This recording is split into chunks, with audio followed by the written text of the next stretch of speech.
সরকার ও নির্বাচন কমিশন একসাথে গণভোট নিয়ে প্রচারণা চালাবে, আর এজন্য গণমাধ্যমের ভূমিকাও জরুরি বলে জানিয়েছেন প্রধান নির্বাচন কমিশনার। সকালে সংসদ নির্বাচন ও গণভোটকে সামনে রেখে আগারগাঁওয়ে মক ভোটিং পরিদর্শনে গিয়ে একথা বলেন তিনি। এ সময় তিনি আরও জানান, ডিসেম্বরের দ্বিতীয় সপ্তাহে ঘোষণা করা হতে পারে ত্রয়োদশ জাতীয় সংসদ নির্বাচনের তফসিল।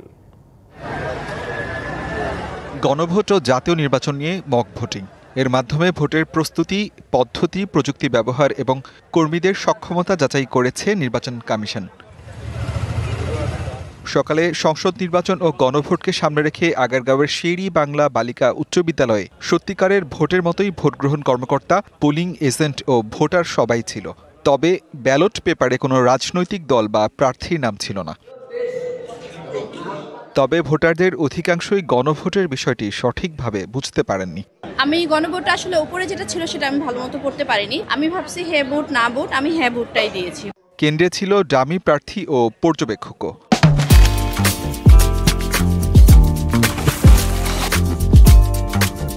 ভোটাররা স্বতঃস্ফূর্তভাবে এটা ভোট দিচ্ছেন। পরিদর্শনে গিয়ে প্রধান নির্বাচন কমিশনার বলেছেন, সরকার ও নির্বাচন কমিশন একসাথে গণভোট নিয়ে প্রচারণা চালাবে। আমাদের অতিরিক্ত দায়িত্ব হিসাবে একটা রেফারেন্ডাম, একটা গণভোট একটা এসেছে। এই গণভোট একসাথে করতে হবে আমাদের, এবং আজকে একদম রিয়েল টাইম অ্যাসেসমেন্ট করে দেন আমরা নেক্সট প্ল্যানিংটা করব। ডিসেম্বরের দ্বিতীয় সপ্তাহে তফসিল ঘোষণার আশার কথাও জানান তিনি।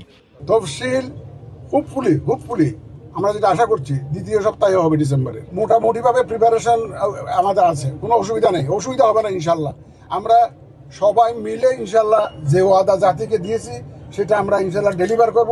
নির্বাচনের নিয়ম অনুযায়ী ভোট গ্রহণ থেকে শুরু করে ফলাফল প্রকাশ পর্যন্ত সব আনুষ্ঠানিকতা ছিল মক ভোটিংয়ে। নিরাপত্তা রক্ষায় ছিল আইনশৃঙ্খলা রক্ষাকারী বাহিনীর সদস্যরা।